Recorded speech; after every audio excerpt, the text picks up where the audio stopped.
जय भीम। बाबा साहब ने कॉन्स्टिट्यूएंट असेंबली में कहा था कि कॉन्स्टिट्यूशन कितनी भी अच्छी क्यों लिखी जाए, उसके ऊपर जो अमल करने वाले जो लोग हैं, वो अगर अच्छे से उसका इम्प्लीमेंटेशन नहीं करते हैं, तो कितनी भी अच्छी कॉन्स्टिट्यूशन खराब हो सकती है। आज की जो हालत है, पिछले 5-6 साल से सुप्रीम कोर्ट के जो डिसीजंस जो जिस तरह से आ रहे हैं, उससे सुप्रीम कोर्ट जो आम जनता को प्रोटेक्शन होना चाहिए शासक वर्ग के खिलाफ, अगर शासक वर्ग उनके ऊपर कुछ चार्जेस लाता है, गलत चार्जेस लाता है, कोई एविडेंसेस नहीं है, तो उसका रास्ता कोर्ट में होता है। लेकिन आज जिस तरह से हमारे आनंद तेलतुंबड़े साहब हैं और भी जो भीमा कोरेगांव के जो 14 लोग हैं जेल में हैं, अब जिनको अभी तक न्याय नहीं मिला है, जमानत नहीं मिली है, 2-2 साल से उनके केसेस आ नहीं रहे हैं, उनकी सुनवाई नहीं हो रही है। लेकिन दूसरी तरफ अर्नब गोस्वामी सरीके जो लोग हैं, जिनके पास पैसा है, जो सेशंस कोर्ट से लेके सुप्रीम कोर्ट जाने तक उनको महज 7 दिन लगे और सुप्रीम कोर्ट ने उनको आनन-फानन में उनको जमानत दे दी। इस तरह से ये हो रहा है कि जो श्रीमंत लोग हैं, जिनके पास पैसा है, वह न्याय खरीद सकते हैं। इस तरह से आम लोगों की राय बनती जा रही है। पिछले कुछ सालों पहले 4 सुप्रीम कोर्ट जस्टिस ने प्रेस कॉन्फ्रेंस की थी कि जिस तरह से केसेस को किसी विशेष जस्टिस के सामने भेजा जाता है और उस तरह से अनुकूल परिणाम वो सोच सकते हैं। बहुत सारे सुप्रीम कोर्ट जजेस आजकल राज्यपाल वगैरह वगैरह की या राज्यसभा में उनको मनोनीत किया गया है। आज के ये शासन ने यह भी उनको निष्पक्षता का जो सुप्रीम कोर्ट ने होना है वह नहीं हो रहा है। अगर अयोध्या केस की बात करें, अयोध्या केस एक लैंड डिस्प्यूट था, लेकिन इसको एक रिलीजियस मैटर बना के इसको एक कॉम्प्रोमाइज किया गया, जबकि कॉम्प्रोमाइज करने की सुप्रीम कोर्ट की कोई जरूरत नहीं है। कॉम्प्रोमाइजेस पॉलिटिकल पार्टीज करती हैं। सुप्रीम कोर्ट ने इसको एक लैंड डिस्प्यूट करके, इसका लैंड ओनरशिप करके इसका जो न्याय देना चाहिए था, वैसा न देते हुए इसको एक धर्मनिरपेक्ष राष्ट्र में, इसको धर्म के अंदर में इसको कॉम्प्रोमाइज करके वह जगह उन्होंने राम मंदिर के लिए दे दी। और इसका जो जो भी यह न्याय उन्होंने दिया, उस चीफ जस्टिस को आज राज्यसभा में मनोनीत किया गया। इस तरह से आप अगर देख सकते हैं तो घटना पर काफी जो आज के जो शासक वर्ग है, वह घटना को बराबर अमल में नहीं ला रहा है। घटना हमारी बहुत अच्छी है, लेकिन जो अमल में लाने वाले लोग हैं, वह इसका विपरीत फायदा ले रहे हैं। घटना के लिए हमने ये घटना के प्रति हमने बहुत सजग रहना होगा कि लोग जो अमल कर रहे हैं उनको हमें निकाल के फेंकना होगा। जय भीम।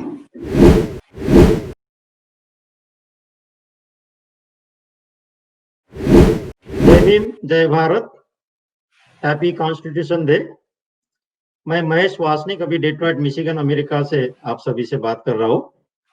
और यहाँ पे रहने वाले जो भी एनआरआई अम्बेडकराइट लोग हैं, उनको ओवरसीज इंडियंस भी कहा जाता है, उन सभी के तरफ से संविधान दिवस के अवसर पर मैं आपको शुभकामनाएं व्यक्त करता हूँ। मैं आपको एनआरआई कौन है और उनके संवैधानिक अधिकार क्या है उसके बारे में कुछ चीजें बताऊंगा इसमें। तो एनआरआई कौन है? एक भारतीय नागरिक जो भारत से बाहर रहता है और उसके पास भारतीय पासपोर्ट रहता है। इनकम टैक्स आयकर अधिनियम के तहत वर्ष में कम से कम 245 दिनों के लिए भारत के बाहर रहने वालों भारतीय को एनआरआई कहा जाता है। और इनके अधिकार क्या है? एनआरआई भारतीय नागरिक है, उन्हें कुछ अपवादों को छोड़कर सभी भारतीय नागरिकों के समान अधिकार है। उन्हें संविधान में सभी मौलिक अधिकार उसी तरह दिए गए हैं जैसे सामान्य नागरिकों को है। उनको मतदान का अधिकार है, चुनाव लड़ने का अधिकार है और संविधान में दिए गए सभी मौलिक अधिकारों का लाभ उठाते हैं। उन्हें विदेश में कमाई हुई जो भी इनकम है उनके ऊपर टैक्स नहीं लगता है। कुछ सीमाएं उनके पास होती है, जैसे कि एग्रीकल्चर लैंड लेने के लिए, नहीं तो फार्म हाउस लैंड लेने के लिए उनको आरबीआई की अनुमति लगती है। उन्हें देश में प्रवेश करने के लिए किसी वीजा की अनुमति की आवश्यकता नहीं है और कानून के समक्ष उसी सुरक्षा के हकदार है जैसा कि सामान्य नागरिक है। दोस्तों, हर साल 26 नवंबर को भारत में और भारत के बाहर में यहाँ पे जो भी कॉन्सुलेट जनरल्स है, इंडियन एम्बेसी है, यहाँ पे कॉन्स्टिट्यूशन डे मनाया जाता है। मैं भी वो कॉन्स्टिट्यूशन डे में काफी बार रह चुका हूँ, उपस्थित रह चुका हूँ। और संविधान दिन इसलिए मनाते हैं क्योंकि सबको संविधान के बारे में जानकारी और उनके अधिकार के बारे में जानकारी हो जरूरी है और उनके रचनाकार डॉक्टर B.R. अम्बेडकर के बारे में भी जागरूक करना है। किसी भी देश का संविधान वहाँ का सर्वोच्च कानून होता है जिसके आधार पर देश चलाया जाता है। संविधान से ऊपर कुछ नहीं होता है। थैंक यू, धन्यवाद। जय भीम, जय भारत।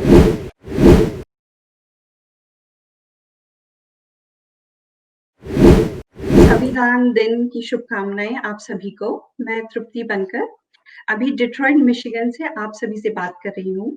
हर साल 26 नवंबर को भारत संविधान दिन मनाया जाता है क्योंकि 26 नवंबर 1949 को संविधान अपनाया गया था और रिपब्लिकन डे 26 जनवरी 1950 को इम्प्लीमेंट हुआ था। संविधान दिन इसलिए मनाते हैं क्योंकि आप सभी को संविधान के बारे में जानकारी मिलनी चाहिए और आपके अधिकारों के बारे में जानकारी होनी चाहिए और इसके रचनाकार डॉक्टर भीमराव अंबेडकर के बारे में भी जागृति बढ़ानी चाहिए। संविधान दिन को डॉक्टर अंबेडकर के लिए श्रद्धांजलि के रूप से भी देखा जाता है। संविधान एक मुख्य कानूनी डॉक्यूमेंट है जो नागरिकों को फंडामेंटल राइट्स, सरकार की भूमिका, सरकार और नागरिकों के बीच का इंटरकनेक्शन के बारे में बताता है। Prime minister, president, governor, chief minister, उनके रूल्स और लिमिट्स के बारे में बताता है। भारत देश के फंडामेंटल स्ट्रक्चर के बारे में जागरूक करता है। लगभग इसमें 400 आर्टिकल्स और प्रोविजंस लिखे हुए हैं। इसमें लेजिस्लेटिव, एग्जीक्यूटिव, जुडिशियल पावर को भी रिफाइन करता है। तो धन्यवाद। जय भीम, जय Bharat.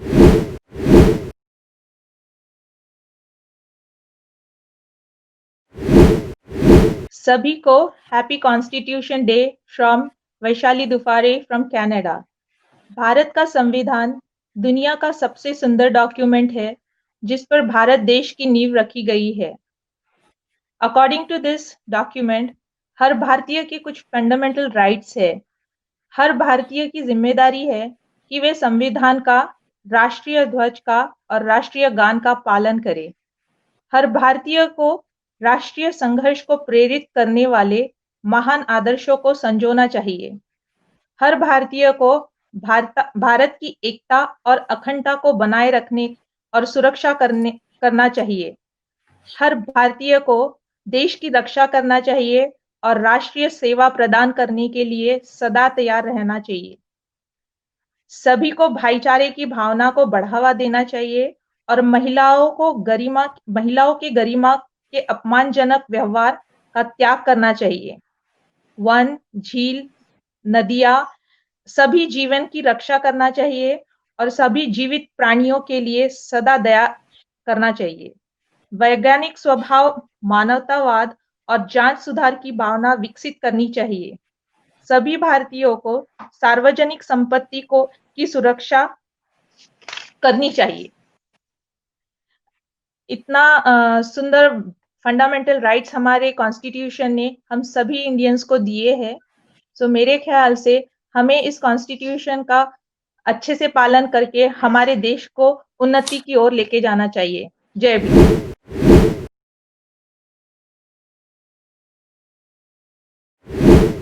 Jai Bhim and Jai Bharat to everyone. First of all, congratulations to every Indian on 17th Constitution Day celebration. As we all know that This is popularly called as National Law Day or Samvidhan Divas, is being celebrated in India on 26 November every year to commemorate the adoption of the Constitution of India. On 26 November 1949, the Constitution Assembly of India adopted Constitution of India, which came in effect on 26 January 1950. It declares the India sovereign, so socialist, secular, democratic, and republic, assuring citizens equality, liberty, justice, and promotes the fraternity, and it guarantees to all Indian women equality, no discrimination by state, equality of opportunity, equal pay of equal work. It also supports the gender equality. I feel so proud to be an Indian, equally feeling proud. Jai Bhim and Jai Bharat.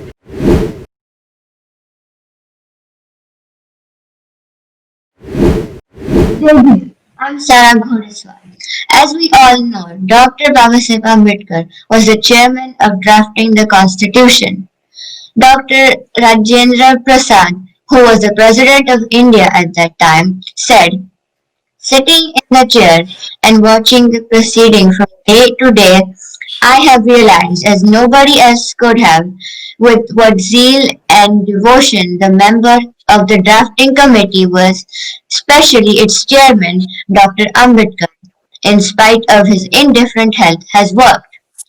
We could never make a decision which was or could be ever so right as we put him on the drafting committee and made him its chairman. He has not only justified his election, but has added luster to the work which he has done. I am proud of our Constitution and wish I would be able to do such work in my future."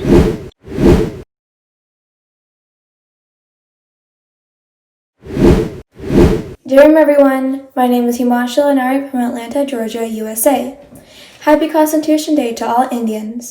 I'm feeling so proud to follow the Indian Constitution prepared by Dr. Ambedkar. India is a democratic country, and each democratic country needs a constitution. In democracy, people elect their representatives, and the leaders might misuse their powers. The Constitution provides the safeguards against this. It ensures that the dominant group does not use power against the less powerful groups. The Constitution guarantees fundamental rights to the citizens for their social, economic, and political welfare. A grand salute to Dr. Ambedkar, who has written the Constitution of India. Thank you.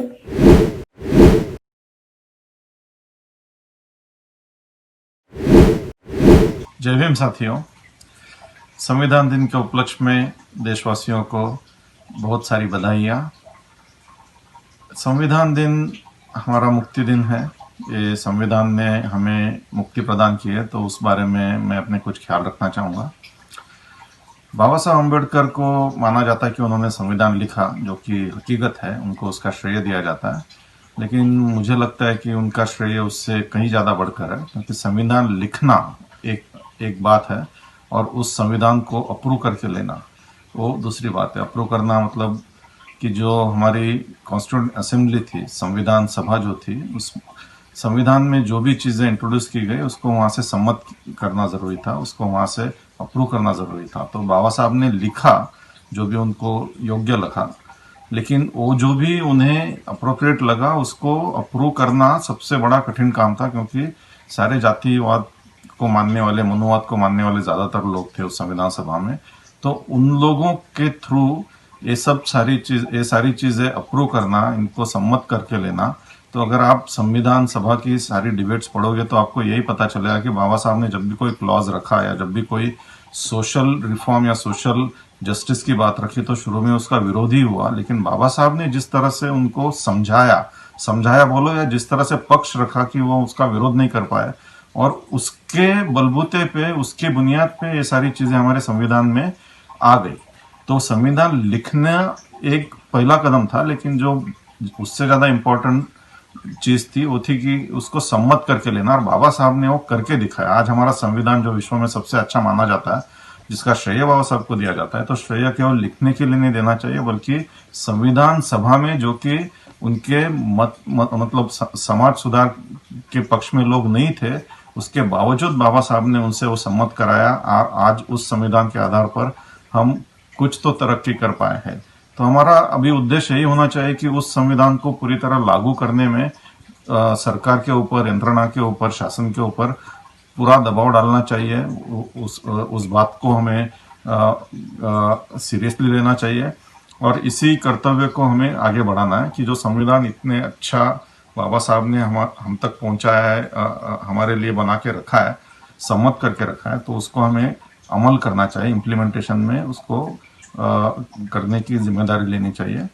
इतना कह के मैं अपनी बात रखूंगा। फिर से एक बार सबको संविधान दिन की शुभकामनाएं। धन्यवाद। जय भीम, जय भारत।